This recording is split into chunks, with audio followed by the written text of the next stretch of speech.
Welcome to the Andy Staples Show. It is our post first round spectacular. First round still going on. The Green Bay Packers pick at number 28 is in as we speak. Only one quarterback has been taken, Kenny Pickett. We will have the full measure of the first round by the time we finish this podcast. David Ubben joins me. And David, it's been not it feels like there haven't been a lot of fireworks in this draft, really, because it was all defense at the beginning. Again, the one quarterback thing, which I probably shouldn't surprise us because nobody was all that fired up about this group of quarterbacks. Mm-hmm. And then you had Kayvon Thibodeau going 5 when people thought he might slide. You had Jermaine Johnson maybe going a little later. I feel like the Ravens kicked some butt with Kyle Hamilton and Tyler Linderbaum. Like the team that's usually good, taking the players that are just good. Yep. Andy, here's I got a lot of theories and a lot of takes that I'm sure we may get to on this glorious evening. But I had the Ravens written down. They strike me as a team. Obviously, you saw Kyle Hamilton slide. Tyler Linderbaum kind of went where we thought. But the teams head. Yeah, but the teams that we see, sort of having success, my hottest take is that in a lot of cases in the draft, the players matter, don't get me wrong, but they seem a lot less important than in many cases the organization. I think that there are a lot of alternate universes out there where really good players went to really inept organizations and their careers suffered, and maybe players that weren't as great as we thought go to good organizations that allow them to flourish. But ultimately, you see a team in the Ravens tonight, Kyle Hamilton, Tyler Linderbaum, picking players who are good at football, whose workouts raise some questions. Kyle Hamilton, obviously, with the speed. Yeah.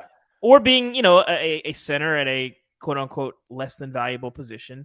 But ultimately, drafting players who are good at football and not just good at working out seems like a good strategy, Andy. And I think it's like the don't get me started on the. I'm not trying to be the best at exercising. Yeah, don't get me started on the gaming the system of spending 3 months after the season learning how to do shuttle drills and for like the ridiculousness of that whole exercise and the emphasis put on these numbers. Again, Andy, not to be watch the tape guy, but watch the tape. Those two guys can play football. Yeah. No, and sometimes being watch the tape guy doesn't work because there are people who play really well in college, and for whatever reason, like usually it's because they're not fast enough to compete at the NFL level. And so Hamilton had the slower 40 time. But the thing is, Hamilton played against elite competition at Notre Dame and looked fine. Like he was not embarrassed against elite competition. You watch him play football. Andy, was there one time over the last couple seasons that you watched Kyle Hamilton and you had to wince? No, like, never. I don't know. Not even once. Exactly. Not one time. So again, Andy, people got to watch the tape sometimes. I think people overthink this so much. And I think, again, listen, we don't have time to get into all the ridiculousness of the draft, but the amount of moving and sliding that happens from January until April, late April, when no one's playing games at all. Again, the overthinking is so classic because you have so much time. I think, honestly, I think the NFL would be in better shape if they did the draft like the first week of February. How cool would it be? And you can't do this. And obviously the NFL has done a good job making this an event, making this, and placing it at a point in the calendar where it becomes a huge event. But if they just had the draft. So the national championships game is Monday and they did the draft on Tuesday. Yeah. It'd be like, or like the baseball draft where they actually have the draft like simultaneously while games are going on or whatever. Yeah. Like, maybe not that squash, but yeah, I think there's just classic overthinking. And, there's just so many silly things about the draft between the conversation and the interviews and, hand size discussions that may or may not be relevant and all these things that come up. I'm just a believer in drafting good football. And Andy, this is another thought I had tonight watching the draft and thinking about this. I don't know if this is a story that we should do, in the wake of the draft. Maybe this is something that we save for 11 months from now. But doesn't it seem to you that there are some schools that are way more reliable than others. And for the sake of an argument, Trent Richardson aside, we can start with Alabama. Yeah. But if you were a front office and you just said, you know what, we're just going to draft Bama guys, we're just going to draft Georgia guys, wouldn't the hit rate improve if you were a front office in doing that? If you just found some seem schools? so. And I mean, the Ravens maybe work kind of like that with Bama guys. Yeah. Jonathan Allen, I think there's something to that. CJ Again, Mosley. My thought here is less thinking, I think, would do NFL teams a lot better in some of these decisions. Yeah, Marlon Humphrey. At least defensively, the Ravens are kind of do that. So, yeah, I'd like to see, Andy. I'm curious if you have any thoughts on the number of schools that seem to be the most reliable versus the least reliable. I think the least reliable, not specifically a school, but it seems like all the offensive guys coming out of that Baylor system. We've seen a long line of guys offensive dating back linemen to Jason coming Smith, out of that system. Yeah, Jason Smith, Danny Watkins, all those guys. It did not go well for them. First rounders that flopped out. A lot of receivers, Corey Coleman. Mm-hmm. The only one, weirdly enough, that I think has had a nice career in theory, or at least proved he could play, is Josh Gordon. And he spent as much time. I forget what his barely there career looked like. Yeah, but ultimately he's the only guy that's had some success. Now, obviously, he's had his own issues separate from the actual sport itself. The football field has never been the problem. Yes, exactly. So that's. I'd be curious if anyone jumps out to you besides the usual suspects as places that just seem to have an incredibly low bust rate. I want to do this story, Andy, mostly because I'm just curious. I hope we're not giving away the cow for free. Iowa is one that I kind of wonder about.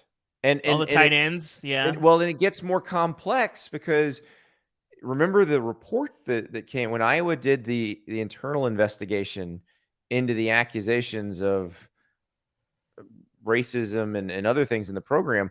One of the things that came out when they got rid of Chris Doyle, the strength coach, was that the strength staff would just kind of crap all over the guys they didn't think kind of fit in.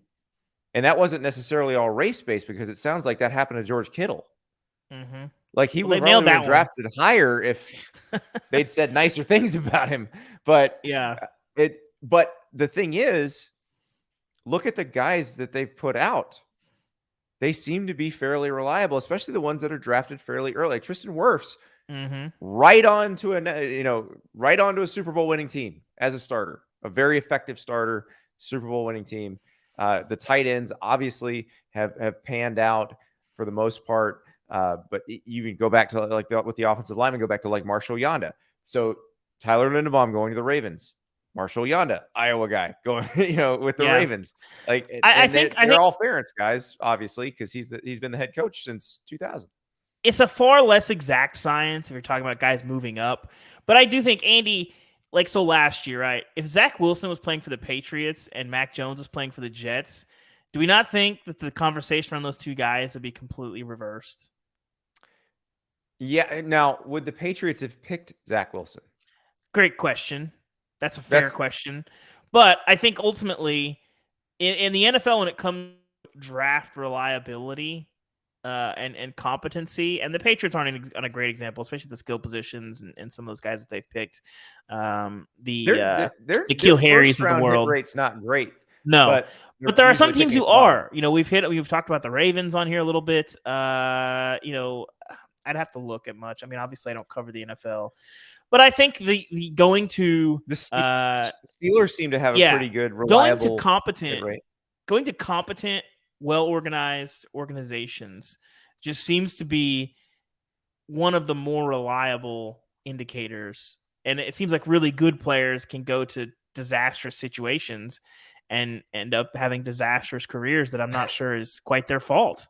Right. And that's to me what jumps out. And I'm like, all these guys going to like the Jets and the Jags, I kind of feel sorry for. Yeah. I mean, how much have you heard the phrase ruin Trevor Lawrence? Yeah. And we don't know if the Jags are going to ruin Trevor Lawrence. Trevor Lawrence might be just fine under new management. We'll see. Could be. But how much of it is, Cole Strange from Chattanooga, first round, going to the Patriots. There you go, Andy. Chattanooga's finest. There you go. I talked to Cole Strange at the Senior Bowl. Very nice guy. Interesting. Yeah. When I did that Chattanooga story a couple years ago, I don't remember him. He So wasn't he really was, doing I much. believe, I want to say he was looking at service academies. Was a tight end kind of sized guy, and then went to Chattanooga, moved to O-line, and then the athleticism stayed even as he Yeah. got bigger. Shout out to Rusty Wright and his staff. Great guy, great staff. Chattanooga, what a place! What a Yeah, place! and Bill Belichick taking him. So there you go. Yep. That would be general manager, capologist, offensive coordinator, and defensive coordinator Bill Belichick taking Cole Strange. Some mixed draft results, but he's done okay in the win-loss column historically. So Okay, he's we'll all give right. him a benefit of the doubt there. But yeah, Andy, I just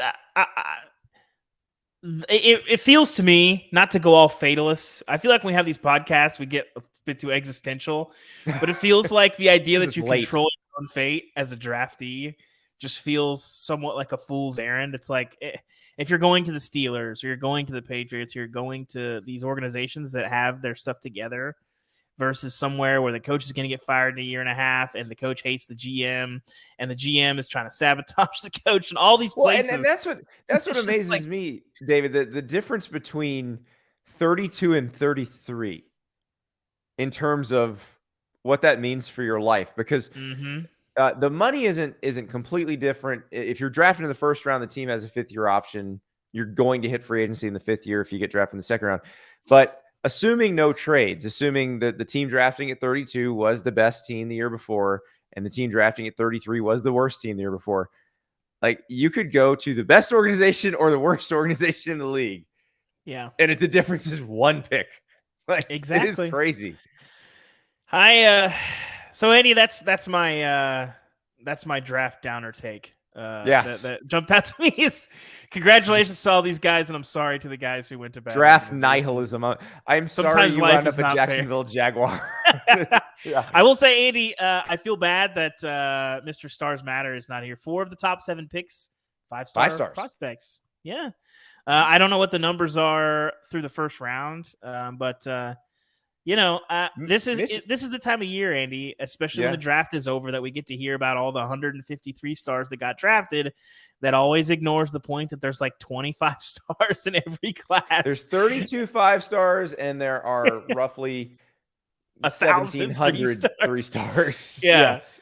So I look forward to some coach or draft analyst tweeting that and getting retweeted 9,000 times, and Ari angrily having to quote tweet it for the 8th year in a row. It is what it is. If Ari is tweeting about that this weekend, I'm very worried, because Ari is getting married this weekend. Now, are we going to put that past him, Andy? I'm not.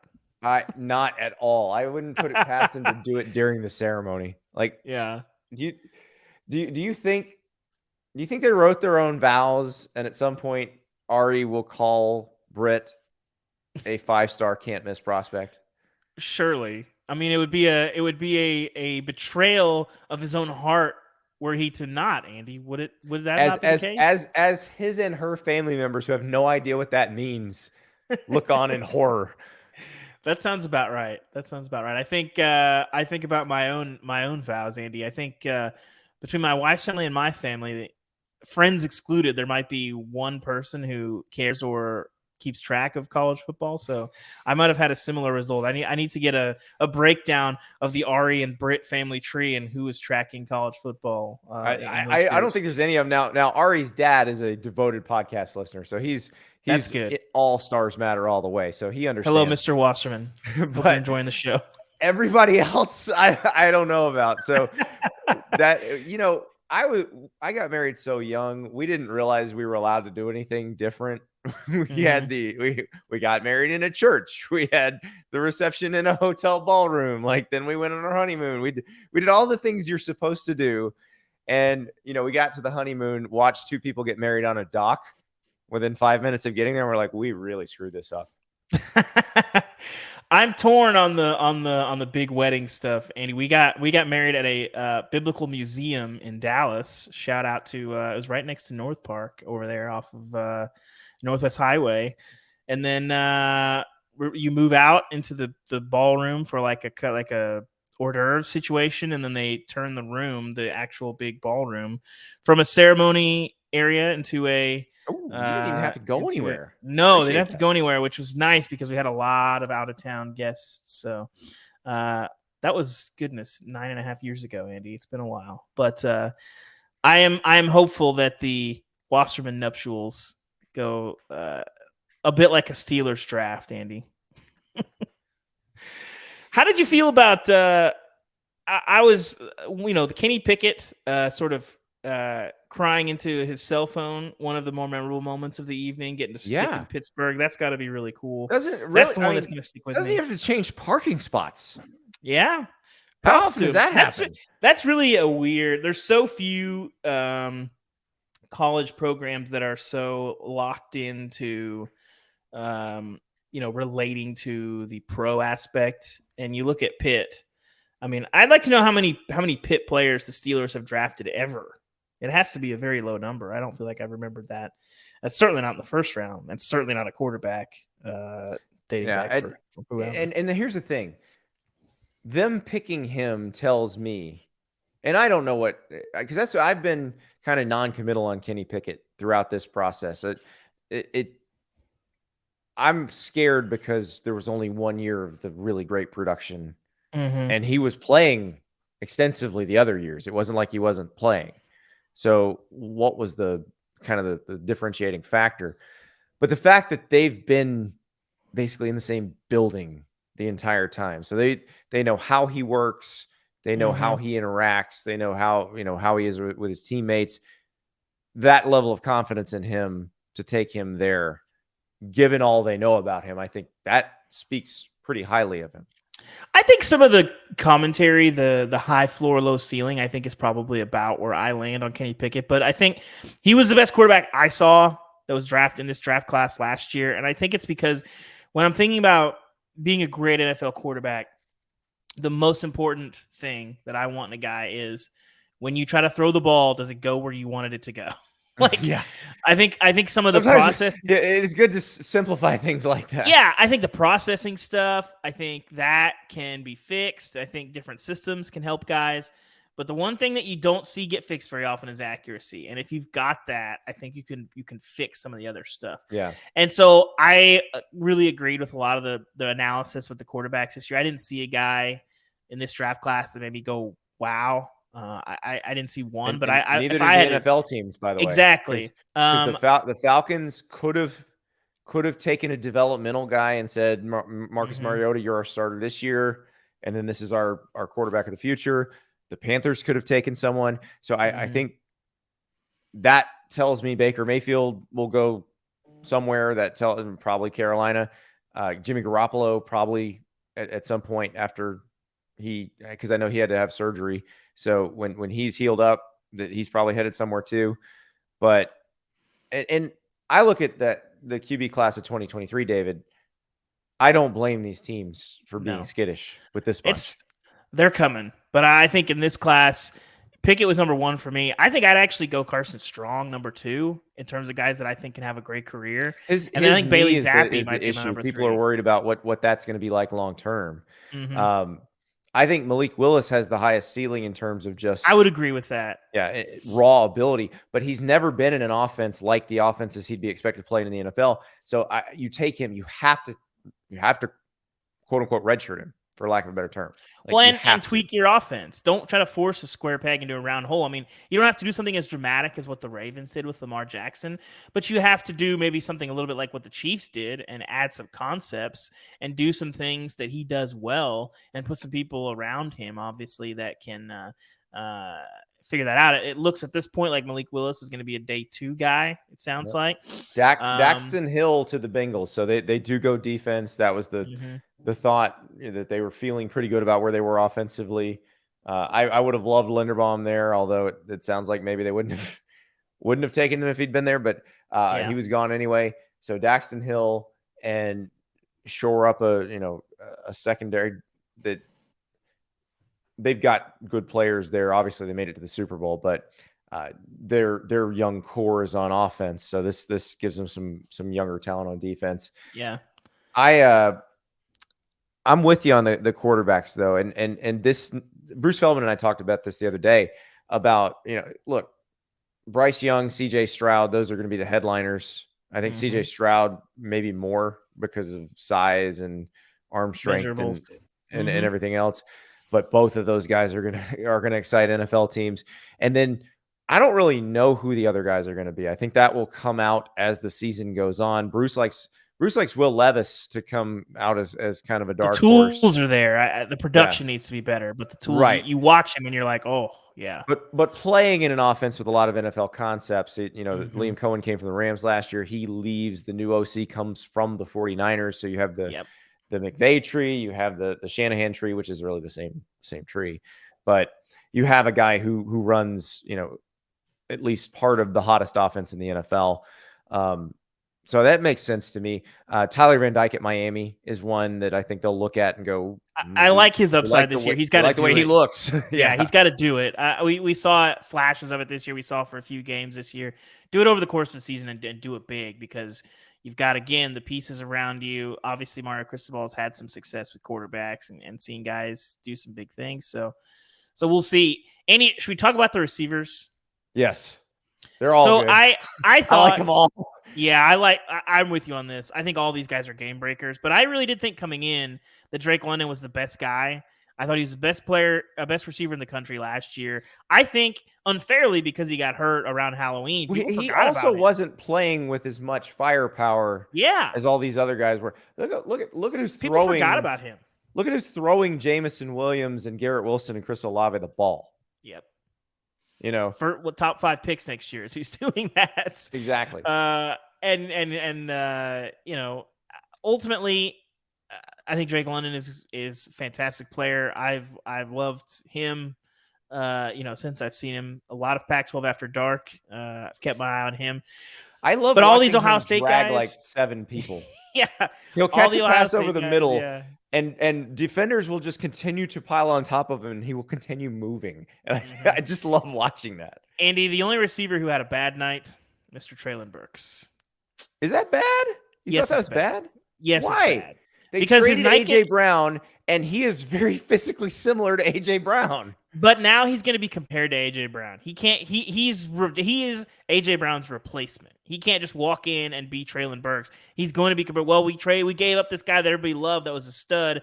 The Titans are waiting forever to get a great receiver. They get one. Everyone, is, especially after the way the playoffs ended last year, pretty spicy about Tannehill. And you walk in there, and quite frankly, Andy, we talked about it earlier in the show. He's coming from that Baylor tree where you're not running NFL routes that don't really translate. It might take you a little while, if at all, to be able to be a competent, productive NFL receiver. But when they trade this beloved freak ahead of you, like 30 minutes before you get picked, 20 minutes before you get picked, that's tough, Andy. I don't envy him having to walk in there. I will push back a little bit on the college offense thing. AJ Brown played in Hugh Freeze's offense at Ole Miss, which also does not. It is not the same thing as you're going to play in the NFL. It is not the same route tree kind of situation. So it's possible to adjust to that. Now, he can. The other question I have with Treyland Burks is, can you do some Cordero Patterson, Deebo Samuel type things with him? Well, if you don't, you're wasting his ability, quite frankly. You have to be creative. And especially if you're in the Titans' shoes, you can't just ask Derrick Henry to carry the ball 400 times every season. That's just not something that you can do if you want to have him, not run all the tread off of his tires. Well, now you got a guy in Treyland Burks that can do some things and take some of that load off of Derrick Henry's shoulders, and I think that's you got to be able to use that. But ultimately, Andy, if I'm a first-round pick, I want to come in and be my own person. I don't want to have to be someone's replacement or someone that's going to be constantly compared to me. And comparing a kid who hasn't done anything to AJ Brown, which is going to happen, that's a rough situation. It is. Of all the receivers, I think he had the big shoes to fill for sure. So Lewis Seen closes out the first round. The safety from Georgia goes to the Vikings. So David, 5 first-round picks on that Georgia defense last year. Nakobe Dean's still yet to go. I imagine he gets his name called very early Friday. Yeah. Jalen Carter will be a probably top 10 pick this time next year. Yeah. There will be other players from that defense who are probably also drafted very high. Are we starting to get a picture of just how good that defense really was? I mean, I think, Andy, looking back, I guess, nobody really talked about it. Nobody really saw it, but I guess Georgia did have a pretty good defense. One of the most overlooked stories probably of all of last season. But I mean, they were very dominant in an era when we thought no defense could ever be dominant again.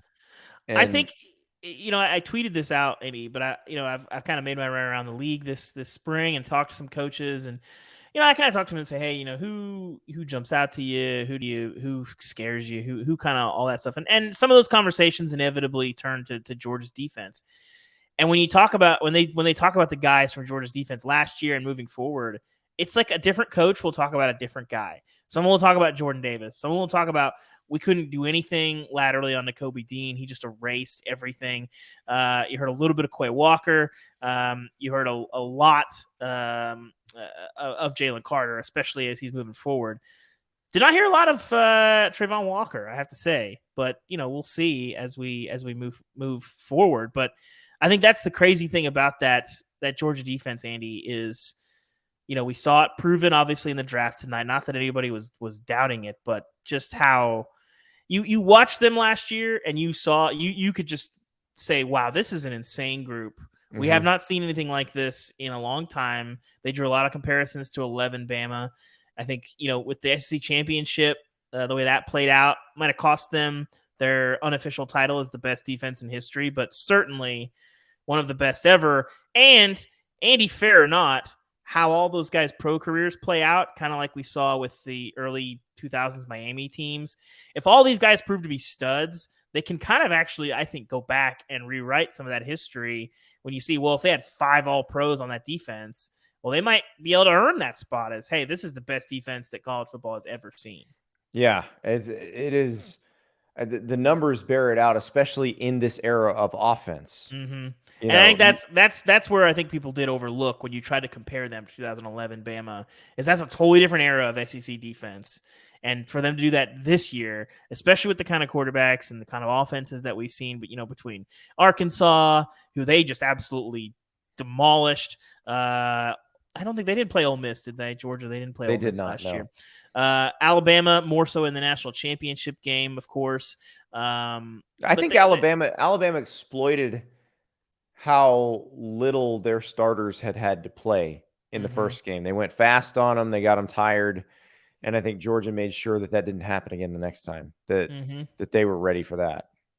Hilariously, the Clemson game showed us nothing, but yeah.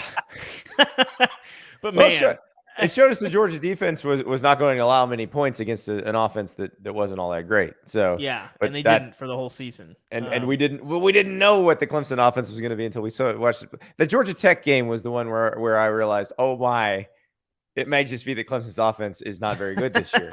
So, but David, there was a college story that broke, and it's not a college football story, but it's a college basketball story that more than likely will find its way to college football sooner rather than later, that I want to talk about, because I felt like this was kind of taking over my Twitter timeline as the first round went on. Mostly, I mean, this is what we do. This is what we cover, and it has a bigger impact on what we cover. So did you notice, because this made my eyes pop the other day, when Nigel Pack, who's a basketball player who was transferring from Kansas State, he was considered one of the best players in the transfer portal this offseason. He goes to Miami.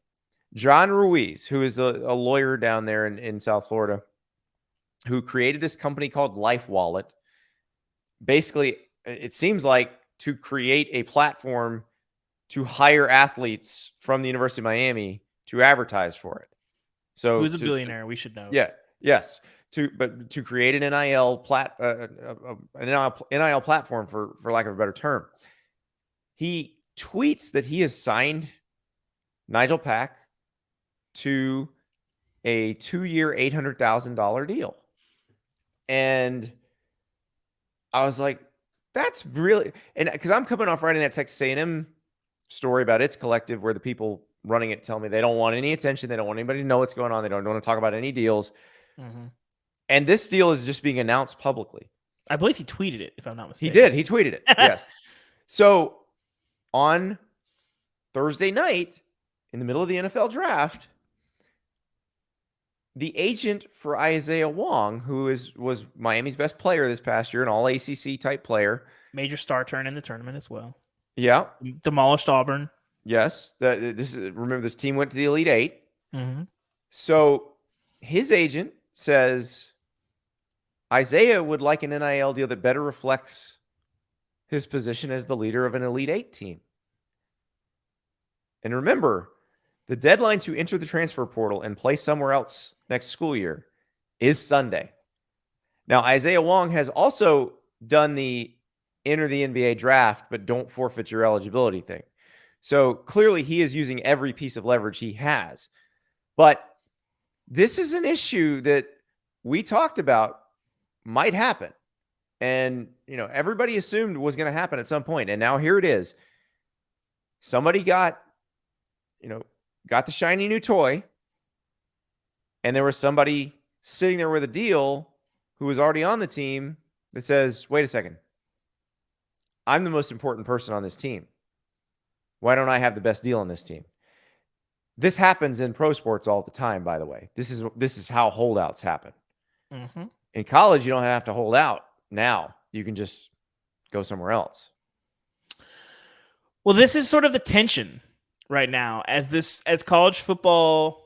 We'll focus on football because these same tensions are happening. Because what is happening is you have players who have done something and have been on campus. They're getting good NIL deals. Andy, first of all, I think we need to restructure. I mean, the concept of even saying an NIL deal, I think, is disingenuous to what we're even really talking about. It is. I don't think it. Let's just say they're getting better pay. Yeah, I don't think that we need to go all the way to pay for play because it's not as clean and simple as that. That's not what it is, but they're being paid, okay? Yeah, I don't really care. You can call pay for play if you want. Like, I'm not the NCAA cops. I don't care. Well, it's not about that. It's just pay for play is not exactly what it is. It's probably in spirit close, but pay for play, you're not collecting checks from the university. Anyway, nomenclature aside, so what we're talking about here.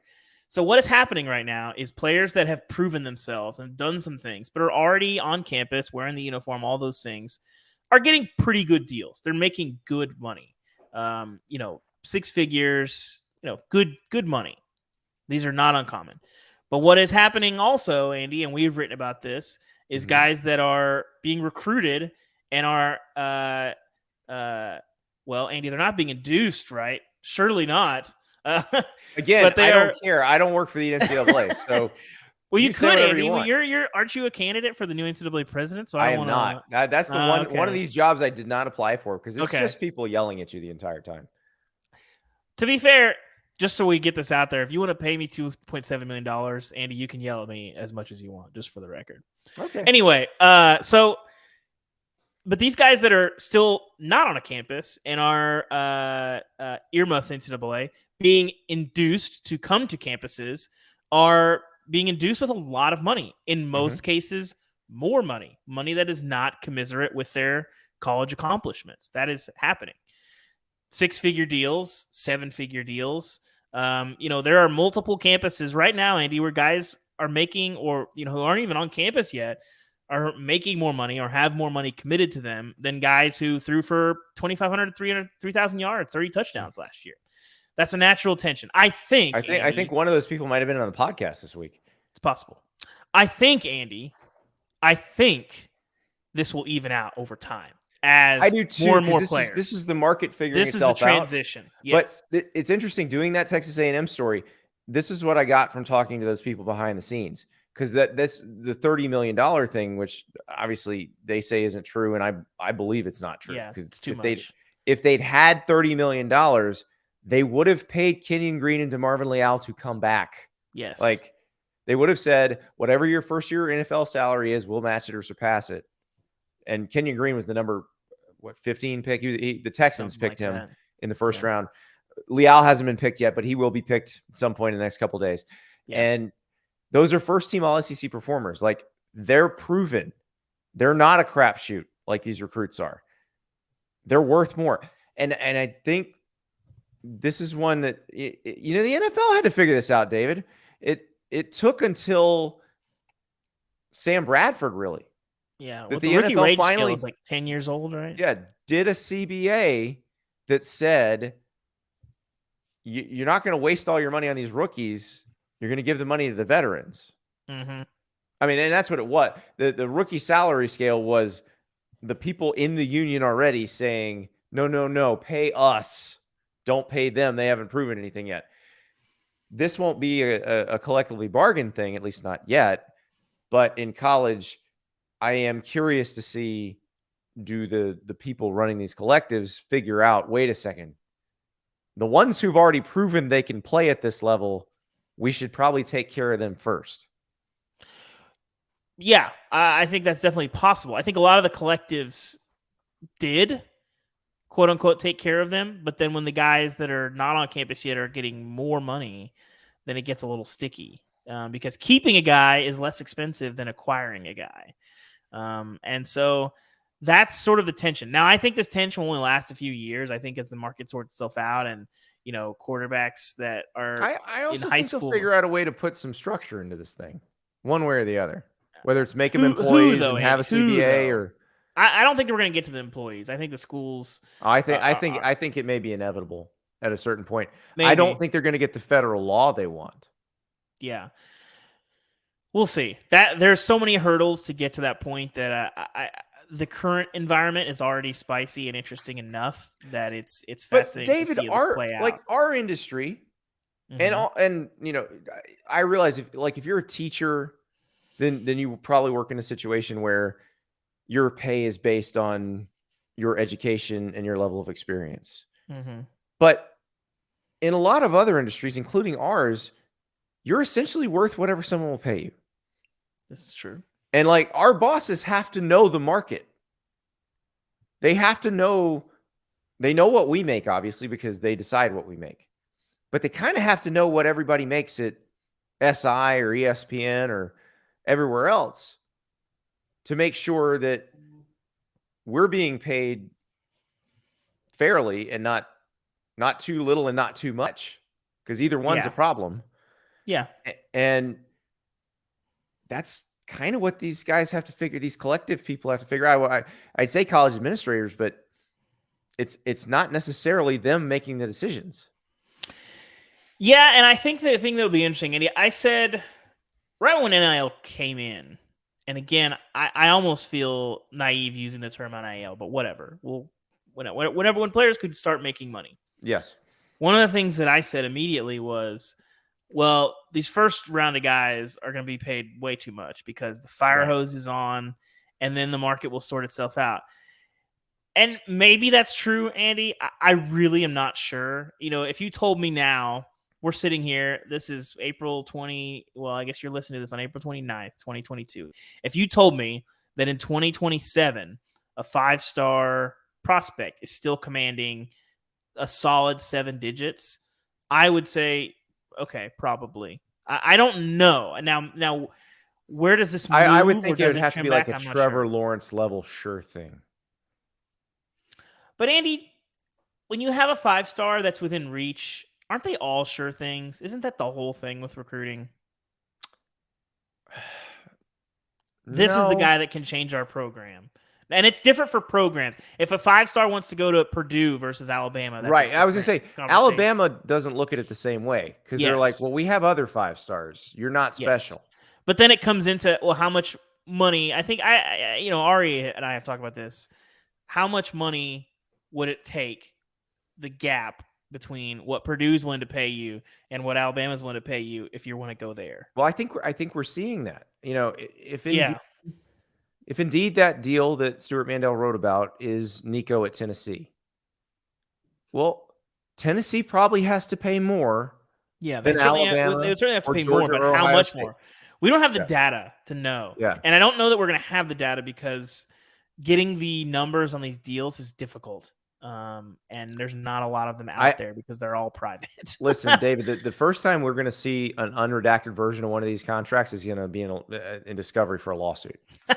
I think you're right. You're definitely right. It's going to happen. That's going to happen. And what's interesting with this Miami thing, so Isaiah Wong has a deal with LifeWallet. With the LifeWallet is the company. It's a product, I guess, an app that is supposed to store your medical records. So if something happens to you, and you have to, go to the hospital, I guess they can see all of your medical records in one place. And also, Andy, if you just have one drop of blood, they can diagnose you for 100. Wow. Nice. No, anyway, I do think you can put records on an app. Theranos was a bit of a pipe dream, but no, I mean, clearly this is a vehicle to pay these guys for endorsements. Well, but Andy, if we're getting what I'm saying is Isaiah Wong has a deal already. Yes. He's just not happy with that deal right now. Well, but what we're talking about is if he is LeBron James coming into his second year of college, well, guess what, Andy? You're going to renegotiate that deal. The question that Miami has to answer, well, I say Miami, John Ruiz and whatever, is he good enough to pay him more than we agreed to? And that's, because you can, and right now it seems like the answer is no. That's all part of this too. I had a friend who was arguing with me over this and like, well, what if they don't want to renegotiate the deal? I'm like, that's their choice. Yeah. It's a business decision and he leaves. He can go play at Wake Forest and probably score 20 points a game and you see him in the ACC tournament and try to knock him out, and we're going to write about it and it's going to be very fun and he's probably going to make a good amount of money and everyone's going to be fine. And again, this is the free market, Andy, and I think you add the free transfers in there. Again, if you're a university and you're not going to pay players, you don't get to say where they go. You don't get to have a lot of. And I know there are a lot of people who hate the way we feel about this because we're pretty sort of laissez-faire about this. Like, I don't care how much they get paid. I don't care if they're paid to go to a certain school. I don't care if they're induced. It doesn't matter to me. Like I've always said, let whoever wants to pay him, and the market. Well, Andy, again, the people who quote unquote are angry about this or hate how this is going. Guess where they're going to be on Saturday afternoons in September? They're going to be at the games. Yes, they're going to be watching the games. But what my point was this: almost all of us have done this in our careers. Yes, one way or the other. Now, I don't think I've never refused to work to get a higher paycheck. Yeah, but I have come in and said I'm worth more than this. Yeah, and I have been told, no, you're not. Get back to work. And I have been told, yes, you're right. Yeah. Here's more. Please don't leave. So this is not any different than millions of individual situations across the country every single day. Yes. And I think, Andy, I think this is a good life philosophy, a good approach. Know your worth does not always mean constantly ask for more. It just means know your worth. And here's when you have leverage, use it. And Isaiah Wong, for the next couple days, has leverage. Yeah, and I'm guessing he's in a situation where he probably doesn't want to leave Miami, but he probably knows, because he has an agent and agents know what's going on around there, that he can probably make more elsewhere. And he's probably going to. Maybe not as much as maybe he could make by staying in Miami if they agree to pony up. But Andy, right now, it doesn't seem like they're going to. And this is going to be really, really interesting. I don't think the public. I do think the public nature of this probably is a little short-sighted on his front. I think it's probably not a great look. I was shocked. Like my mouth dropped open when I saw the tweet for the Nigel Pack NIL deal. Like this is how much it's worth. And it's interesting because I talked to Hugh Hathcock the following day. Hugh Hathcock is the Florida donor. He gave the single largest donation to the Florida Athletic Department in its history at $12.6 million. And he also decided that the collective that was working on behalf of Florida, I guess adjacent to Florida, I never know the right words to say with this, but fortunately I'm not an NCAA cup either. Andy, yeah. So he decided that they weren't raising money fast enough. So he was going to start raising it. He threw in $1 million of his own money and then started calling the richest of his Florida booster friends and saying, all right, the war chest needs to be filled, up to us to fill it. And I was talking to him, and he said, yeah, I want this out there. I want everybody to know we're doing this. Now, well, I think I don't think he wants to give the details of individual deals with players, but he wants the players to know that it's there. I think the interesting thing, Andy, that I suspect that this is going eventually, and I think this is a genius move if a coach does this, but I was talking to somebody who said that they had talked to a coach who was asking them if it would be legal if their wife gave $1 million to their university's collective. Now that you would want to do publicly, if you're sure it's legal, because that only says, hey, I'm first in line. We're in. Come on back. We're doing this. And then in the you earn a lot of goodwill, all those things. I think we're going to see that within the next year. Do you know, David, do you remember that there was a coach who actually brought up at his conference meetings that coaches should be able to create a fund to give money to their players? Was it Spurrier? It was Steve Spurrier. Spurrier's been beating that drum for decades, man. He's been the players should get everything that they can for a while now. Yeah, he did it. He was coach of South Carolina at the time. I believe it was in Stephen Garcia era at South Carolina. That sounds right. When he said, and in fact, that may have been pitched at a moment when there was some Stephen Garcia drama going on. So that may have been the shiny object to hold in front of us to keep us from asking about that. But it's funny that's where, because I had not thought about it that way with it. Yeah, with the spouse of a coach. Now, you could say, where's the money coming from? But I mean, if you have a joint bank account, that's as much money as the coach's money. So the way that I was talking about this. So you could be the question is, even if it's a coach, right? Are you acting as a coach in theory? Because or are you acting as a booster?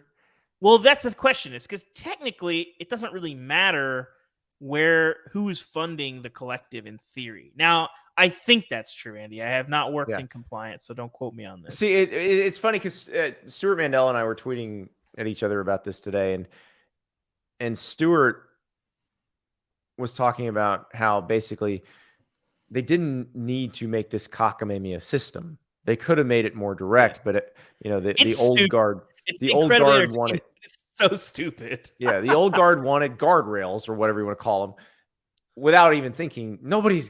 Everyone will find every loophole. Yes. Nobody thought about it. Well, they thought they knew it, but it's funny how it really did sort of honor the time-honored college sports tradition of middlemen and outsourcing. Nobody outsources better than college sports. Yes.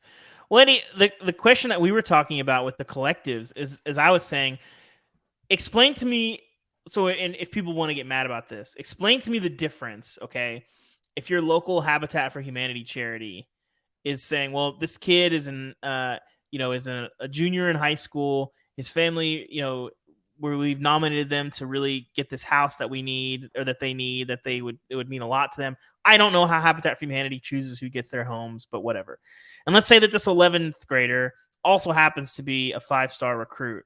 Well, what's the difference in that versus a coach giving $1 million to Habitat for Humanity, their local chapter, who's about to build this kid a house? What's the difference? I mean, it's going to be a nice house for one, but yeah, I don't know.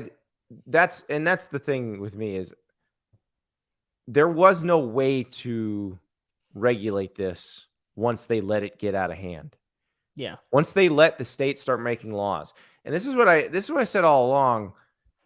And I said this back during the O'Bannon case. If they do not start negotiating with the players and start giving more to the players, someone's going to take this, because you don't want the government telling you how you have to do something. That's when it gets really complicated. Mm-hmm. Well, what is this but the government telling you how to do something? You have this patchwork of state laws that's deciding how all of this works in various and places. Changing every week in every state. Correct. By the way. It's impossible to keep track of. If they had been willing, the schools being if they had been willing to negotiate and to make a deal and to give a little all along, then maybe they wouldn't have kept getting dragged into court, and maybe they wouldn't be in this situation, because this is the confluence of the states making these NIL laws and the Supreme Court issuing the Alston ruling, which makes the schools afraid to enforce the anything. existing NCAA rules or make new ones. So this is they've brought this all on themselves, which I think is hilarious because I also think it's hilarious. they did not have to do this to themselves. They could have given an inch at some point in time, but they decided to dig in their heels. Well, again, for decades, Andy, everyone in the sport has had to pretend like, oh, well, if players can capitalize off their name, we need to go back, Andy. We need to have a dramatic reading of some NIL quotes from like 2010. Where we can go back and LexisNexis it and find some of these, because I guarantee you we'll find some incredible ones. But we've had to hear this nonsense, Andy. Well, if college football has a playoff, it's going to ruin the sport, Andy. Well, if players can monetize their name, image, and likeness, everyone's going to check out. It's going to ruin the sport, Andy. Everything's going to be terrible. And now you're hearing some of the same rhetoric around players getting more things. And, ultimately, Andy, for all the good that I don't even want to use NIL, but for all the good that players being able to be paid has brought, they're still probably not getting market value. Yeah.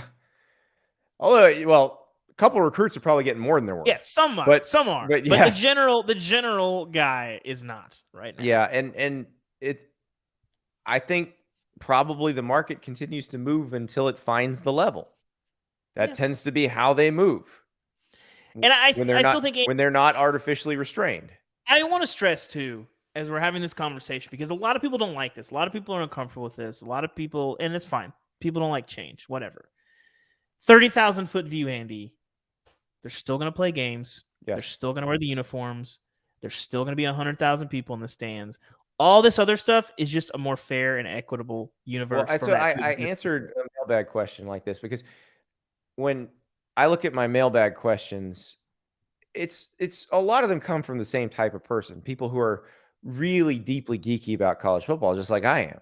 Mm-hmm. And so you think about the rules and you think about the structure and that sort of thing. And so it was another one of those, tell me how this is not going to ruin the sport type questions. Or he said, tell me what you're going to do to keep people from checking out. And I said, what I'm going to do is I'm going to have football games on Saturdays in large stadiums, and people who went to those universities are going to come and they're going to engage in cheers that might be weird or salacious or just stupid, but that they've been doing for 100 years.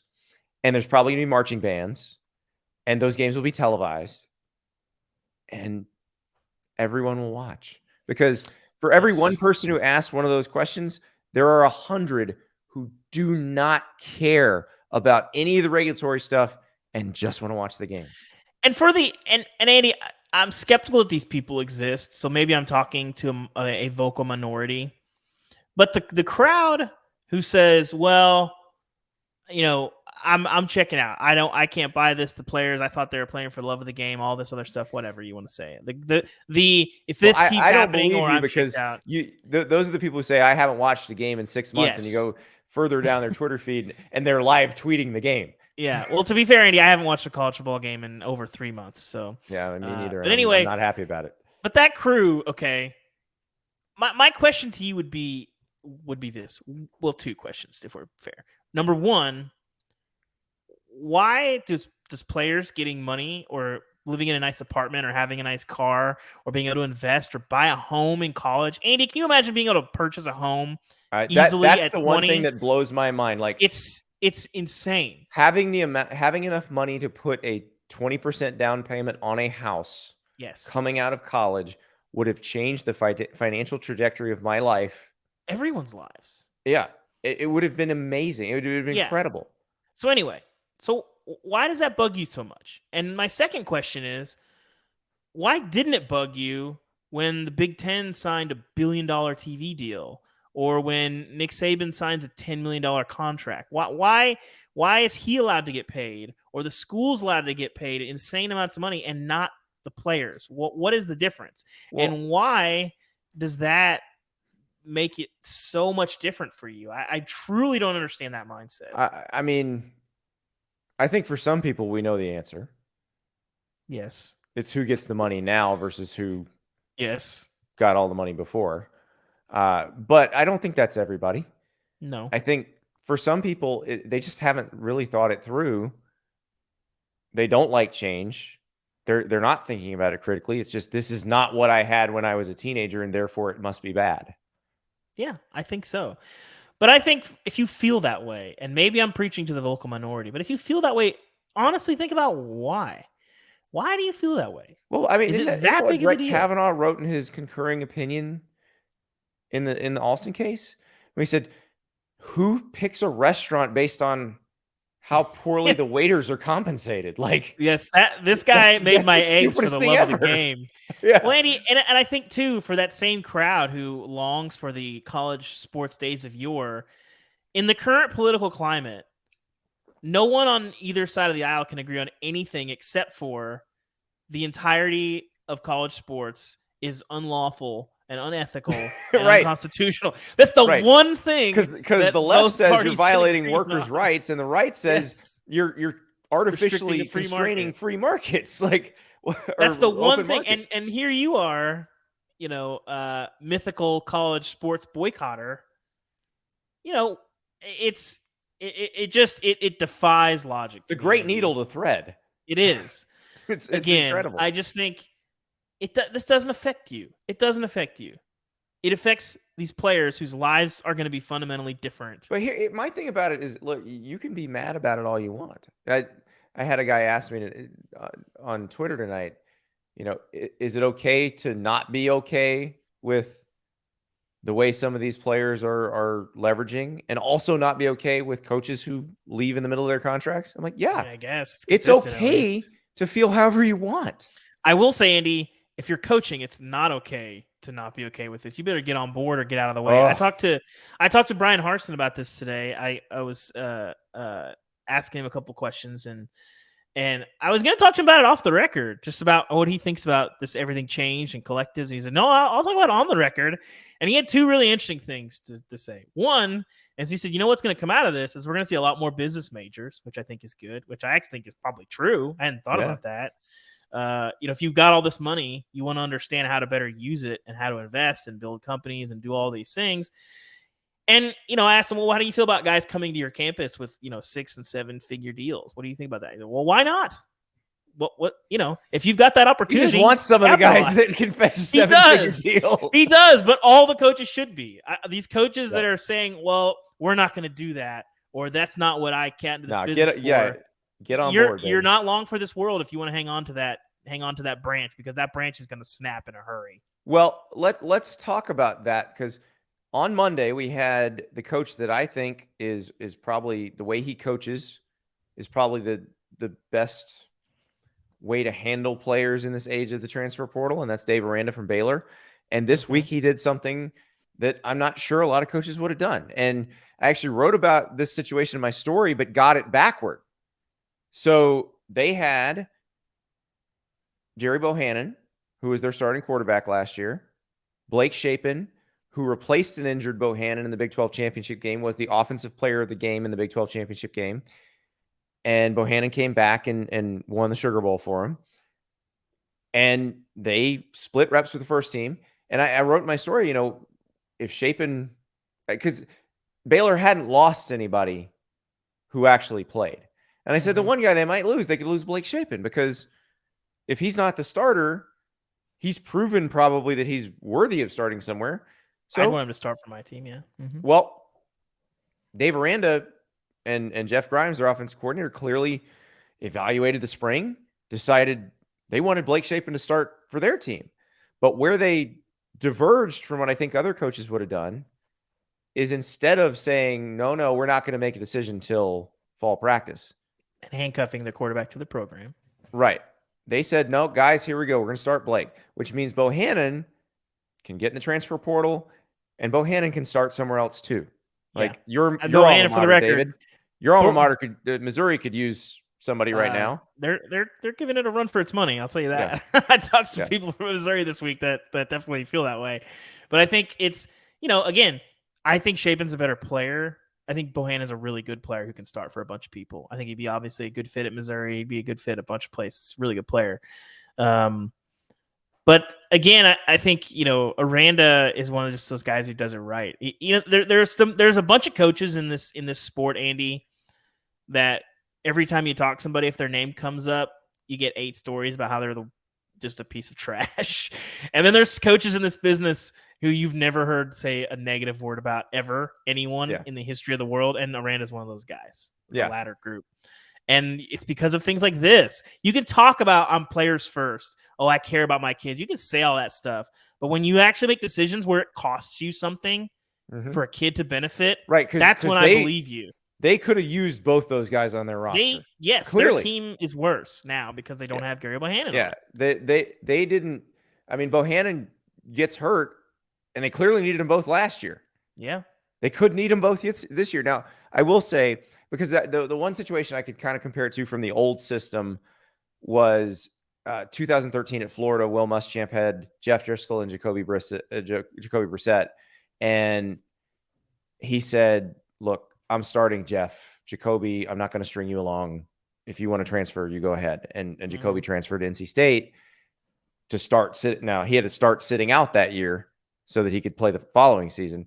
But while that was happening in 2013, Jeff Driscoll breaks his leg in week 3, and they didn't really have anybody behind him. And it got real ugly, and they went 4-8. Kyron Drones was the third team guy in the spring this year. I watched practice last week. He's got a strong arm. He's a big dude.